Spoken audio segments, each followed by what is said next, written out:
Hello everyone, this is Siddharth Patel. Welcome to magnet brains. Magnet brains एक ऐसा platform है जहां पे क्लास केजी से लेके क्लास 12 तक पढ़ाया जाता है और यहाँ पे जितने भी वीडियोस हैं वो सारे वीडियोस आपको बिल्कुल फ्री ऑफ कॉस्ट अवेलेबल मिलेंगे। मैग्नेट ब्रेन्स पर ऐसा नहीं होता है कि 2 चैप्टर हम आपको फ्री में देने के बाद हम आपसे कोई फी चार्ज करते हैं या हम आपसे कोई सब्सक्रिप्शन की मांग करते हैं। यहाँ पे आपको जितने भी वीडियोस मिलेंगे वो सारे वीडियोस आपको बिल्कुल फ्री ऑफ कॉस्ट मिलेंगे। और ये है मैग्नेट ब्रेन्स की पूरी ह्यूमैनिटीज की टीम जो कि जोरों शोरों से मेहनत करती है आप लोगों के लिए वीडियोस बनाने, सो दैट आप इन वीडियोस को देख के एग्जाम्स में बहुत अच्छे मार्क्स स्कोर कर सकें और अपने माँ बाप का नाम रोशन करें। आज के इस वीडियो में हमें क्या पढ़ना है, हम लोग बात करने वाले हैं लैंड डिग्रेडेशन के बारे में। हम लोग बात करने वाले हैं, ये हमारे चैप्टर का लास्ट टॉपिक होने वाला है। इसी के साथ आप लोग खुश हो जाइए क्योंकि इसी के साथ आपका होगा ये चैप्टर कंप्लीट। और जो आपकी बुक है इंडिया पीपल एंड इकोनॉमी, ये बुक भी खत्म हो जाएगी। ये बुक का लास्ट चैप्टर है जो कि हम कंप्लीट कर लेंगे इस वीडियो के साथ में। तो खुशी मनाइए आप इस चीज का कि हम लोग हमारे चैप्टर के एकदम एंड वाले वीडियो पे पहुंच गए, एकदम एंड वाले टॉपिक पे पहुंच गए हैं।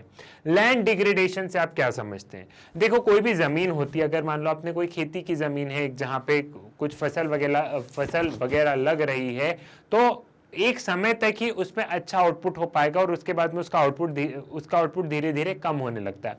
लैंड डिग्रेडेशन मतलब वो लैंड कहीं ना कहीं खराब होती जा रही है, उसमें वो वाली बात नहीं रही है, उसमें उतना आउटपुट नहीं हो सकता है, वो लैंड कहीं ना कहीं खराब होते जा रही है due to human factor. Land degradation natural agents की वगैरह से भी होता है, लेकिन फिलहाल हम लोग ह्यूमन फैक्टर्स के बारे में बात कर रहे हैं कि कोई भी एक पीस ऑफ लैंड है, मान लो ये कोई भी एक पीस ऑफ लैंड है, ये जो लैंड है आज की तारीख का मतलब मान लो ये जो लैंड है कल को कुछ इस तरीके में कन्वर्ट हो गया है ड्यू टू ह्यूमन एक्टिविटी। अब ह्यूमन एक्टिविटी कैसे, हम इसमें कुछ पेस्टिसाइड्स फर्टिलाइजर ये डाल रहे हैं, हम इस खेत को कुछ टाइम के लिए भी खाली नहीं छोड़ रहे हैं, तो एक समय पे 30, 40, 50, 60 साल बाद ये लैंड ऐसा कन्वर्ट हो जाएगा, 100 साल बाद ऐसा हो जाएगा, लेकिन ओवर द इयर्स इस लैंड की प्रोडक्टिविटी कम होती जाएगी और ये भी एक बहुत बड़ा इशू है। क्लियर? यहां पे आपको एक थोड़ा सा बेसिक समझ में आ गया है कि मैं आपको क्या समझाना चाह रहा हूं। The pressure on agricultural land increases not only due to limited availability but also by deterioration of the quality of agricultural land. Soil erosion, water logging, salinization, alkalinization of land leads to land degradation. What happens if land is constantly used without managing its fertility? Land is degraded and productivity declines. वही वाली बात है कि यहाँ पे जो agriculture जो एक लैंड है हम उसको कंसिस्टेंटली यूज कर रहे हैं तो ऑटोमेटिकली वो लैंड की मतलब जो हम कहेंगे वो लैंड डिग्रेडेड हो जाएगा। ठीक है। Now land degradation is generally understood either as a temporary or a permanent decline in a productive capacity of the land। वही वाली बात है, जो लैंड की एक प्रोडक्टिव कैपेसिटी है वो या तो टेम्पररी चली गई है या हमेशा के लिए वो चली गई है। Though all degraded land may not be wasteland, but unchecked process of degradation may lead to conversion to the wasteland। अब यहाँ पे कहा गया है कि जितने भी डिग्रेडेड लैंड है जरूरी नहीं है कि वो वेस्ट लैंड में कन्वर्ट हो गए हों, लेकिन अगर हम उन्हें चेक नहीं करेंगे तो वो वेस्ट लैंड जरूर बन जाएगा। इसको थोड़ा सा ऐसे समझो, मान लो कि ये लैंड है, ठीक है, इस लैंड में यहाँ पे हम देख रहे हैं कि यहाँ पे आउटपुट, यहाँ पे प्रोडक्टिविटी कम होती जा रही है। इसका जो आउटपुट है ये आउटपुट हमेशा इसका गिरते जा रहा है, इसकी प्रोडक्टिविटी गिरते जा रही है। तो यहाँ पे क्या हो रहा है, यहाँ पे हमने लैंड डिग्रेडेशन वाला कॉन्सेप्ट देखा कि लैंड डिग्रेडेड हो रहा है, इसका आउटपुट गिरते जा रहा है, इसकी प्रोडक्टिविटी कम होती जा रही है। सो ये क्या हो गया, ये डिग्रेडेड लैंड हो गया। लेकिन ये डिग्रेडेड लैंड अभी वेस्ट लैंड में कन्वर्ट नहीं हुआ है। ये वेस्ट लैंड में तब कन्वर्ट होगा जब इस लैंड में कुछ भी उत्पादन नहीं होगा, तब जाके वेस्ट लैंड में कन्वर्ट होगा। अभी ये सिर्फ डिग्रेडेड लैंड है, अगर हम इसमें थोड़ा सा हम सॉइल फर्टिलिटी इनहेंस करने के लिए कुछ करें तो ये लैंड वापस अपने उस स्तर पे पहुंच पाएगा। इस लैंड को हम थोड़े टाइम के लिए खाली छोड़ दे, थोड़ा धूप वूप लगने दे, करने दे, तो थोड़ा सा फर्टिलिटी इनहेंसमेंट होगा। फिर यहाँ पे हम कोई फर्टिलाइजर पेस्टिसाइड्स का छिड़काव नहीं करेंगे तो ये लैंड वापस अपनी पुराने वाले पोजीशन में चले जाएगा। होगा। तो लैंड डिग्रेडेड हो गया लेकिन वेस्टलैंड में कन्वर्ट नहीं हुआ है। अब ये लैंड वेस्टलैंड में कब कन्वर्ट होगा कि जब ये पूरा आउटपुट एकदम जीरो पे चले गया है और हम कुछ कर ही नहीं पा रहे हैं, वो लैंड एकदम बंजर जमीन बन गया है, अब यहाँ पे कुछ नहीं हो सकता, तब वो क्या होगा, तब वो होगा वेस्टलैंड में कन्वर्ट। तो जितने भी डिग्रेडेड लैंड है जरूरी नहीं है कि वो वेस्टलैंड हो, लेकिन अगर डिग्रेडेड लैंड को चेक नहीं किया जाएगा तो वो एक ना एक दिन वेस्टलैंड में कन्वर्ट हो जाएगा, वो आप यहां पे समझ चुके हैं। There are two processes that induce land degradation. These are natural and created by human beings. यहाँ पे दो प्रोसेस होती है जिसकी वजह से लैंड डिग्रेडेड होता है। पहला होता है एक तो नेचुरली, लैंड नेचुरली डिग्रेडेड हो जाता है, लैंड नेचुरली लैंड की फर्टिलिटी खत्म हो जाती है, या फिर दूसरा ह्यूमन बींग्स के द्वारा लैंड की फर्टिलिटीज एकदम खत्म हो जाती है। तो ये दो चीजें हैं, ठीक है। ये वाली चीज भी आपको यहाँ पे क्लियर हो गई है। National Remote Sensing Center, that is NRSC, has classified wasteland by using remote sensing techniques, and it is possible to categorize these wasteland according to the processes that have created them. अब जो national remote sensing centre है उन्होंने क्या किया है, NRSC national remote sensing centre ये जो है, इन्होंने ऐसा किया है कि ये लोग क्लासिफाई करते हैं कि कौन सा लैंड वेस्ट लैंड है, कौन सा लैंड अच्छा है। अच्छा, फिर वो जो लैंड वेस्ट लैंड है वो किस प्रोसेस के थ्रू गया, क्या वो नेचुरली वेस्ट लैंड बना या थ्रू ह्यूमन फैक्टर वो वेस्ट लैंड बना। तो ये national remote sensing centre, sorry satellite नहीं, नेशनल रिमोट सेंसिंग सेंटर इसको क्लासिफाई करता है कि कौन सा लैंड वेस्ट लैंड है और कौन सा लैंड सही है, और वो लैंड जो वेस्ट लैंड बन गया उसका वो किस हिसाब से गया, वो नेचुरली हुआ या फिर ह्यूमन फैक्टर की वजह से हुआ, ठीक है। There are few types of wasteland such as gullied land, desertic, coastal sands, barren, rocky areas, steep sloping and glacier area which are primarily caused by natural agents. अब यहाँ पे कुछ जो नेचुरल एजेंट्स है, जो नेचुरली जो land degraded हो गए हैं उसके बारे में बात की गई है। जैसे अगर हम देखें तो नेचुरली जो लैंड हो गए हैं वो अगर हम ग्लेशियर्स एरिया वाला देखें तो यहाँ पे कुछ नहीं हो सकता, एक तरीके से बैरन लैंड है ना, यहाँ पे हम क्या उगाएंगे, तो ये लैंड ऑटोमेटिकली डिग्रेडेड लैंड है और ये नेचुरली हुआ है। यहाँ पे पहाड़ ऐसा तो नहीं कि किसी इंसान ने लेके आया, तो ये नेचुरली हो गया है। वैसे ही अगर हम डेजर्टिक एरियाज देखें, जो डेजर्ट है या कोस्टल एरियाज देखें, तो ये लैंड ऑटोमेटिकली डिग्रेड हुए हैं, समुद्र का ये जो पानी आता है इसकी वजह से, तो ये भी ऑटोमेटिकली है। स्टीप स्लोपिंग लैंड, अब जो लैंड ऐसे उबड़ खाबड़ है, स्टीप स्लोपिंग लैंड है, नीचे फिर ऊपर उबड़ खाबड़, तो उनकी भी कहीं ना कहीं फर्टिलिटी वो बात नहीं रहती है। देन बैरन रॉकी, ऐसा लैंड कोई रॉकी प्लेट्यू वाला अगर हम देख ले जहां पत्थर ही पत्थर हो, तो ये कुछ तरीके के लैंड ऐसे होते हैं जो कि नेचुरली डिग्रेडेड हो जाते हैं। क्लियर है, ये वाली चीज भी आपको यहाँ पे समझ में आ गई है, ये वाली चीज भी आपको यहाँ पे क्लियर है। There are other types of degraded land such as waterlogged and marshy areas, land affected by salinity and alkalinity, and the land with or without scrub, which have largely been caused by natural as well as human factor. अब यहाँ पे ये बताया गया है कि कुछ land ऐसे होते हैं जो कि नॉर्मली जो ह्यूमन बींग्स के द्वारा, लाइक वाटर लॉगिंग। अब एक खेत में अगर आपने देखा होगा कई बार बहुत ज्यादा पानी भर के रखते हैं, बहुत ज्यादा पानी भर के रखते हैं तो वो कहीं ना कहीं लैंड को खराब कर देता है। आप फर्टिलाइजर पेस्टिसाइड डाल रहे हो तो वो खराब कर देता है। अल्कैलिनिटी मतलब लैंड एसिडिक हो जाता है, सैलिनिटी मतलब लैंड में मतलब सॉल्ट वाला पार्ट थोड़ा सा ज्यादा हो जाता है, तो ऑटोमेटिकली वो क्या हो रहा है, ऑटोमेटिकली उसका आपका आउटपुट पे इंपैक्ट पड़ता है, ठीक है। There are some other types of wasteland such as degraded shifting cultivation areas, degraded land under plantation crops, degraded forest, degraded pastures, mining, industrial wasteland are caused by human action. ठीक है, अब यहाँ पे shifting cultivation आज यहाँ पे लगा दिया फसल, कल वहां पे लगा दिया, तो इसकी वजह से भी होता है। या फिर हम देखें कुछ माइनिंग वाला जो एरिया होता है वो लैंड एकदम खराब हो जाता है, तो वो ह्यूमन एक्शंस की वजह से हो रहा है। या फिर हम कहें कि जो इंडस्ट्रीज जो अपना वेस्ट उस लैंड में फेंक रही हैं उसकी वजह से लैंड डिग्रेड हो रहा है, तो वो भी ह्यूमन एक्शन की वजह से हो रहा है। तो लैंड डिग्रेडेशन आपको समझ में आया कि लैंड डिग्रेडेशन क्या है, आपको ये भी समझ में आया कि लैंड डिग्रेडेशन में हमने क्या क्या बात कर ली है। लैंड डिग्रेडेशन में हमने बात की है कि वो या तो नेचुरली भी हो जाता है या थ्रू ह्यूमन एक्शंस भी लैंड डिग्रेड हो जाता है। अब हम एक केस स्टडी समझेंगे जो कि मध्य प्रदेश की है, झाबुआ डिस्ट्रिक्ट की है, मध्य प्रदेश की झाबुआ डिस्ट्रिक्ट की रियल केस स्टडी है। इसे हम समझने की कोशिश करेंगे और इसे हम लिंक करेंगे लैंड डिग्रेडेशन से।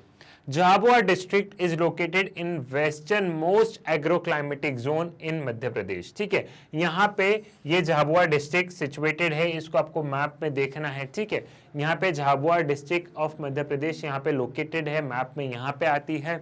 ठीक, यहाँ पे एग्रो क्लाइमेटिक जोन, यहाँ पे मतलब क्लाइमेट के मतलब एग्रीकल्चर के हिसाब से यहाँ पे क्लाइमेट बहुत सही रहता है झाबुआ डिस्ट्रिक्ट में। ठीक है, it is in fact one of the most 5 backward district of the country. It is characterized by the concentration of tribal people, mostly Bhils. The people suffer due to poverty, which have been accumulated by high rate of resources degradation, both forest and land. अब ये जो Jhabua district है, ये Jhabua district में ये जो देश की जो 5 बैकवर्ड डिस्ट्रिक्ट है, सबसे ज्यादा 5 बैकवर्ड डिस्ट्रिक्ट है, उसमें ये झाबुआ डिस्ट्रिक्ट आती है। इस झाबुआ डिस्ट्रिक्ट में कौन रहता है? इस झाबुआ डिस्ट्रिक्ट में रहती है ट्राइबल पॉपुलेशन। ये जो ट्राइबल पॉपुलेशन है, इनको ये जो ट्राइबल पॉपुलेशन है, इन लोगों को क्या बोला जाता है? जो यहाँ पे रहते हैं, इनको भील्स बोला जाता है। ठीक है, जो जनजाति जो यहाँ पे रहती है वो भील्स है। ठीक है, ठीक है, तो भील्स लोग यहाँ पे रहते हैं। भील्स कौन है? भील्स एक ट्राइबल पॉपुलेटेड एरिया है जो कि झाबुआ डिस्ट्रिक्ट मध्य प्रदेश में रहता है। और ये जो झाबुआ डिस्ट्रिक्ट है, ये देश में जो 5 सबसे पिछड़ी डिस्ट्रिक्ट है, पूरे देश की जो 5 सबसे पिछड़ी डिस्ट्रिक्ट है, उसमें से एक ये है। अब ये डिस्ट्रिक्ट बैकवर्ड कैसे हुई? ये डिस्ट्रिक्ट बैकवर्ड ऐसे हुई कि एक तो ये देखो यहाँ पे ट्राइबल पॉपुलेशन रह रही थी, सरकार का भी इतना कोई डेवलपमेंट था नहीं, और फिर इन लोगों ने क्या किया? इन लोगों ने जो यहाँ पे जो झाबुआ डिस्ट्रिक्ट के जो नेचुरल रिसोर्सेज थे, उनको डिग्रेड किया। ठीक है, अब क्योंकि ये लोग बहुत ज्यादा गरीब थे तो इन्होंने फॉरेस्ट को काटा, फॉरेस्ट से पेड़ों को काटा, पानी को इस्तेमाल करके जो नदी वगैरह थी उससे इन्होंने फसल वगैरह पैदा करी, तो पानी भी खत्म हो गया, फॉरेस्ट भी इनके साफ हो गए। ठीक है, जितने भी इनके पास नेचुरल रिसोर्सेज थे, वो नेचुरल रिसोर्सेज एकदम खत्म होने जैसी स्थिति पे आ गए। और इन्होंने इतना ऐसा इसलिए किया क्योंकि ये लोग बहुत गरीबी में जीते थे। अब इन्हें अपना रोजी रोटी चलाना है, तो फॉरेस्ट को यूज करेंगे, फॉरेस्ट रिसोर्सेज को यूज करेंगे, उनको बेचेंगे, उनको अपने जीने के लिए उनको यूज करेंगे। ठीक है, सो इसलिए इन्होंने क्या किया? इसलिए इन्होंने ये जो high rate of resource degradation है, वो इसलिए यहाँ पे हुआ। Now, the watershed management program funded by both Ministry of Rural Development and Agriculture, Government of India, have been successfully implemented in Jhabua district, which has gone a long way in preventing land degradation and improving soil quality. अब यहाँ पे watershed management मतलब पानी को बचाना, वो resources को बचाना, जितने भी वाटर रिसोर्सेज हैं उनको अच्छे से मेंटेन करना। ये प्रोग्राम यहाँ पे जो मिनिस्ट्री ऑफ रूरल डेवलपमेंट है और जो मिनिस्ट्री ऑफ एग्रीकल्चर है, उन्होंने बहुत ज़्यादा ध्यान दिया, उन्होंने बहुत ज़्यादा कोशिश की कि यहाँ पे ये जो वाटर रिसोर्सेज हैं हम इनको प्रोटेक्ट करके रखें। ठीक है, पानी को साफ रखें और वाटर रिसोर्सेज को बहुत अच्छे से प्रोटेक्ट करके रखें, ताकि बाद में इसी कम्युनिटी को काम में आए। और ये कहीं ना कहीं वो उन्होंने इसलिए भी किया क्योंकि ये लोग पानी का बहुत ज़्यादा इस्तेमाल करते थे, किसी लैंड में बहुत ज़्यादा भर देते थे, तो ऑटोमेटिकली वहाँ पे जो लैंड खराब हो जाती थी। तो इसलिए इन्होंने वाटरशेड मैनेजमेंट प्रोग्राम्स बहुत सारे लेके आए, मिनिस्ट्रीज लेके आई। Watershed management program acknowledge the linkage between land, water, vegetation and attempt to improve livelihood of people through natural resource management and community participation. Watershed management program के through उन्होंने वही पानी को तो प्रोटेक्ट किया ही किया, साथ ही साथ में लैंड, वेजिटेशन, जो फसल उग रही है, जो सारी चीजें, उन सबका तालमेल बैठा के उन सबको प्रोटेक्ट करने की बात कही, उन सारे रिसोर्सेज को अच्छे से यूटिलाइज करने की बात की गई। साथ ही साथ उन्होंने कम्युनिटी पार्टिसिपेशन का हेल्प लिया। जो लोग वहां पे लोकलाइट्स थे, जो भील्स लोग थे, इनका हेल्प लेते हुए उन्होंने क्या किया? उनका हेल्प लेते हुए इन्होंने इस प्रोग्राम को आगे बढ़ाया, वाटरशेड मैनेजमेंट प्रोग्राम को। The Petla wet block of Jhabua is located in the northmost part of the district and represent an interesting and successful case of government NGO partnership and community participation managing watershed program. ठीक है, अब यहाँ पे क्या है? ये जो Jhabua district है, ठीक है, अब डिस्ट्रिक्ट भी बहुत बड़ी होती है। यहाँ पे मान लो ये झाबुआ डिस्ट्रिक्ट है, तो इस झाबुआ डिस्ट्रिक्ट का जो नॉर्दर्न मोस्ट पार्ट था, मान लो ये जो नॉर्दर्न मोस्ट पार्ट है, इस पार्ट को पेटला वुड के नाम से जाना जाता है। ठीक है, जो northern most part of Jhabua district है, ये पेटला वुड के नाम से जाना जाता है। तो यहाँ पे क्या है? यहाँ पे ये जो पेटला वुड जो एरिया है इस झाबुआ डिस्ट्रिक्ट में, वहां पे क्या हुआ, वहां पे एक एनजीओ, सरकार और जो कम्युनिटी पार्टिसिपेशन, जो भील्स है, जो वहां के लोग हैं, इन तीनों ने मिलकर वहां पे बहुत सक्सेसफुल प्रोग्राम लॉन्च किए। वहां पे इन्होंने बहुत सक्सेसफुली रिसोर्सेज को मेंटेन किया। एनजीओ का पार्टिसिपेशन, गवर्नमेंट का पार्टिसिपेशन और कम्युनिटी का participation. The Bhils in Petlawad block have revitalized large part of common property resources. Each household planted and maintained one tree on the common property.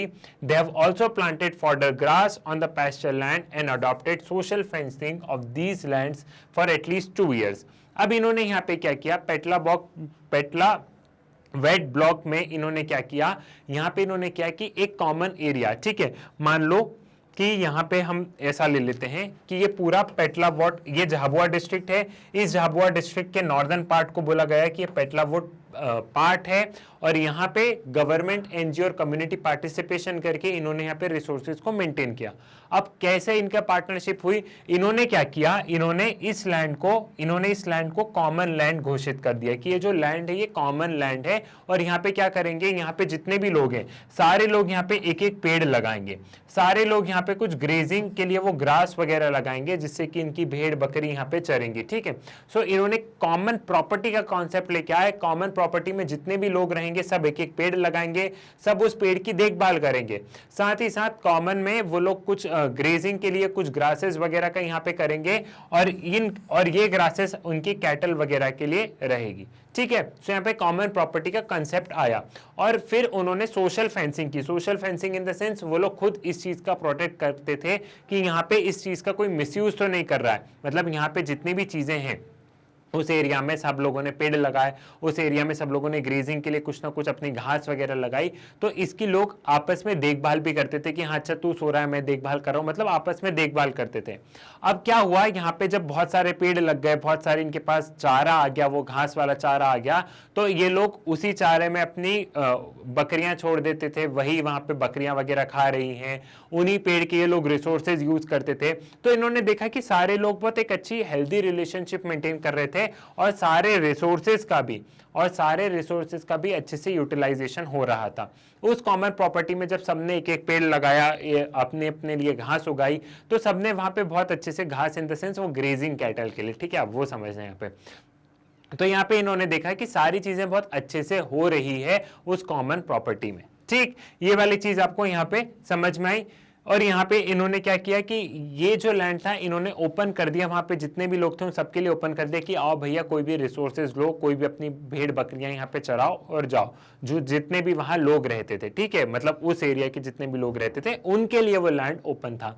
तो इन्होंने देखा कि वो उसको मेंटेन भी कर रहे थे, लोग अपनी भेड़ बकरी चरा भी रहे थे, ये लोग रिसोर्सेज भी ले रहे थे, फिर ये लोग मेंटेन कर रहे थे, फिर एक पेड़ लगा दे रहे थे, ठीक है। तो ऐसे ये प्रोसेस चलते जा रहा था और ये अपना लाइवलीहुड बहुत अच्छे से जी पा रहे थे।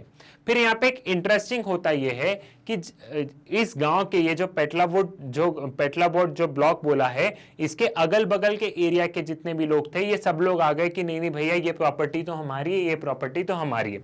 सपोज करो कि यहाँ पे है पेटलावुड, यहाँ पे कुछ हम बना ही लेते हैं तो आपको थोड़ा सा ज्यादा क्लियर होगा। मान लो हमने क्या देखा अभी तक, हमने यहाँ पे देखा, उसको एक क्विक रिवीजन करते हैं कि ये है पूरी झाबुआ डिस्ट्रिक्ट। इस झाबुआ डिस्ट्रिक्ट में जो इसका नॉर्दर्न पार्ट है वो पेटलावुड पार्ट है, ठीक है। यहाँ पे क्या है, यहाँ पे कॉमन प्रॉपर्टी का सिस्टम लेके आया, कॉमन प्रॉपर्टी, ठीक है, कॉमन प्रॉपर्टी वाला सिस्टम लेके आया। तो ये आपको समझ में आ गया कि कॉमन प्रॉपर्टी से क्या फायदे हो रहे थे। अब इस पेटलावुड ब्लॉक के अगल बगल यहाँ भी तो कुछ कुछ गांव होंगे ना, तो यहाँ पे जब ये लोग गांव, यहाँ के ये जो गांव थे, ये गांव वाले क्या कर रहे थे, ये गांव वाले सब लोग लेके आ गए तहसीलदार को। उन्होंने तहसीलदार से बोला कि देखो भैया ये जो प्रॉपर्टी है ये प्रॉपर्टी हमारी भी है, ठीक है। तो फिर तहसीलदार ने बोला कि देखो ऐसा करते हैं, तहसीलदार और यहाँ के लोगों ने ऐसा बोला, पेटलावुड ब्लॉक के लोगों ने ऐसा बोला, ऐसा करते हैं कि ये जो रिसोर्सेज हैं इन रिसोर्सेज में से कुछ कुछ शेयर तुम लोग भी ले लो, लेकिन एक कॉमन प्रॉपर्टी वाला सिस्टम हम लोग जारी रखेंगे। तो इन्होंने कंक्लूजन निकाला कि यहाँ पे जो अगल बगल वाले गांव थे वो भी इन रिसोर्सेज से अपना अपना हिस्सा ले सकते हैं, वो भी इन रिसोर्सेज को अच्छे से यूटिलाइज कर सकते हैं, ठीक है। बदले में वो भी यहाँ पे एक एक पेड़ लगा देंगे। तो यहाँ पे हमने क्या देखा कि कॉमन प्रॉपर्टी के थ्रू, एक कॉमन प्रॉपर्टी सिस्टम के थ्रू सारे लोगों ने कैसे उस लैंड को बचा लिया डिग्रेड होने के लिए। ठीक है, सो ये एक रियल केस स्टडी थी, ये वही वाली केस स्टडी थी जो और ये आपको यहाँ पे समझ में भी आ गई होगी। तो यहाँ तक आपको चीजें एकदम क्लियर है, यहाँ तक चीजें आपको एकदम समझ में आ गई है, और यही हमारा लास्ट टॉपिक था। इसी के साथ में आपका होगा यहाँ पे पूरा का पूरा चैप्टर कंप्लीट। आपकी जो बुक होगी इंडिया पीपल एंड इकोनॉमी, वो वाली बुक होती है यहाँ पे समाप्त। मुझे ये विश्वास है कि आपको ये जो लैंड डिग्रेडेशन वाला टॉपिक है ये बहुत अच्छे से समझ में आ गया होगा। तो आप कर लेते हैं इस पूरे चैप्टर का एक छोटा सा क्विक रिवीजन। 5 मिनट में हम लोग क्विक रिवीजन करेंगे कि हमने इस पूरे चैप्टर में क्या क्या पढ़ा है, सो दैट आप सारी चीजें रिकॉल कर लें। हमने सबसे पहले यहाँ पे बात की थी कि इन्वायरमेंटल पोल्यूशन क्या होता है। हमने एक ब्रॉडर टॉपिक से स्टार्ट किया गया था कि इन्वायरमेंटल पोल्यूशन क्या होता है। फिर इन्वायरमेंट पोल्यूशन के अंदर हमने किस किस चीजों की बात की थी, हमने सारी जितनी भी छोटी बड़ी चीजें थी, लाइक एयर पोल्यूशन के बारे में हम लोग ऑलरेडी डिस्कस कर चुके थे। एयर पोल्यूशन के साथ साथ में आपको इसमें जो सबसे इंपॉर्टेंट चीज थी वो क्या थी कि गंगा में या यमुना में कहां कहां पोल्यूशन हो रहा है, वो स्ट्रीम जो आपके ज्योग्राफी में जो आपका बॉक्स बना है, ठीक है, कि यमुना में कौन सा बेल्ट में सबसे ज्यादा क्या हो रहा है, सबसे ज्यादा वहां पे पोल्यूशन हो रहा है, लाइक दिल्ली वाला हमने देखा था। वैसे ही गंगा का, कि गंगा में सबसे ज्यादा पोल्यूशन कहां हो रहा है, सो इस वाले बॉक्स को आपको बहुत ध्यान से करना है। देन हमने यहाँ पे बात की, इसके बाद में हमने यहाँ पे बात की थी वाटर पोल्यूशन के बारे में। ठीक है, वाटर पोल्यूशन के बारे में हमने इंडस्ट्रियल वेस्ट के बारे में बहुत अच्छे से यहाँ पे समझा था, और वाटर पोल्यूशन क्यों होता है इस चीज को भी समझा था। देन हम लोग मूव करके आए थे कहाँ पे, हम लोग आए थे नॉइस पोल्यूशन पे। और नॉइस पोल्यूशन पे हमने क्या डिस्कस किया था कि आज के टाइम पे ओशंस में बहुत ज्यादा आवाज है। अगर हम आज से 40 साल पहले देखें तो ओशंस में इतना शोर नहीं हो सकता था। वो क्यों हो रहा है, क्योंकि आज के तारीख में ज्यादा शिप्स वगैरह चल रही हैं, तो वो हमने बात की थी।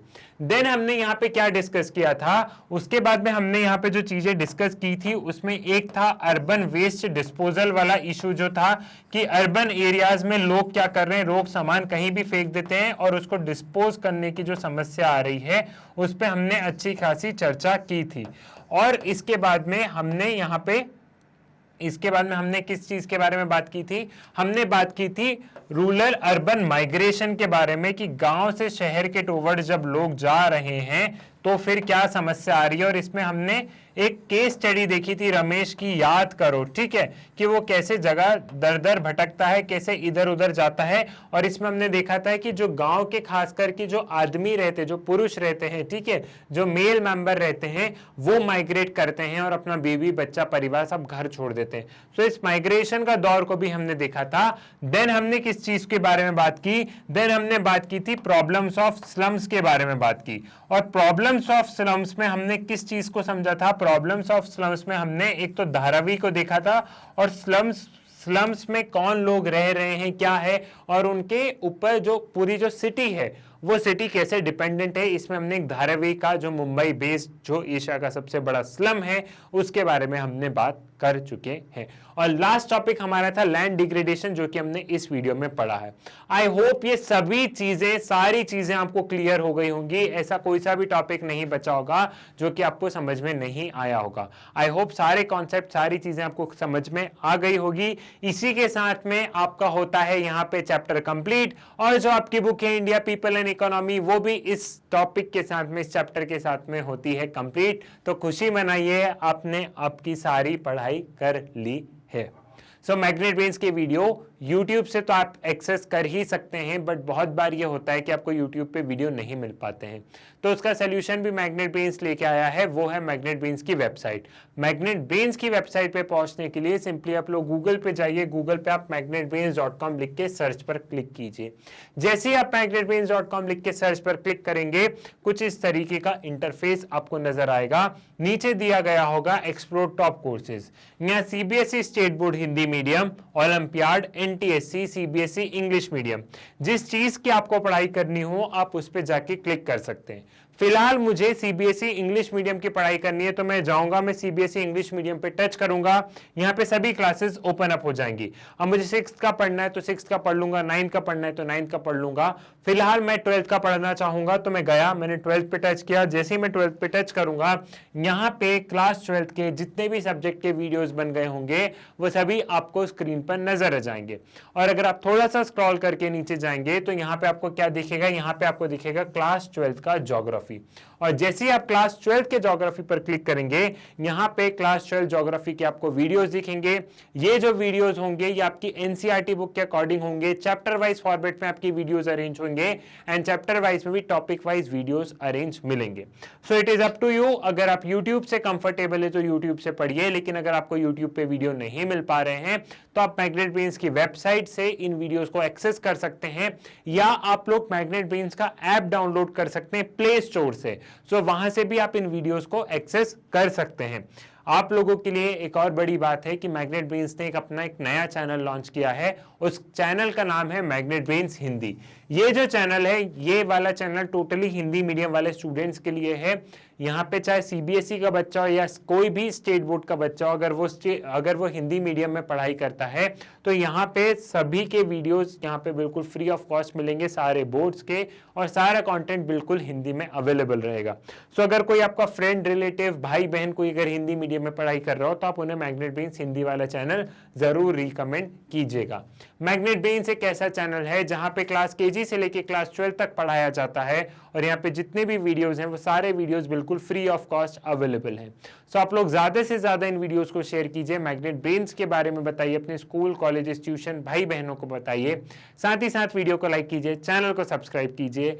इसी के साथ हमारा होता है चैप्टर कंप्लीट। मुलाकात होगी आपसे कुछ नए वीडियोस में, तब तक के लिए धन्यवाद।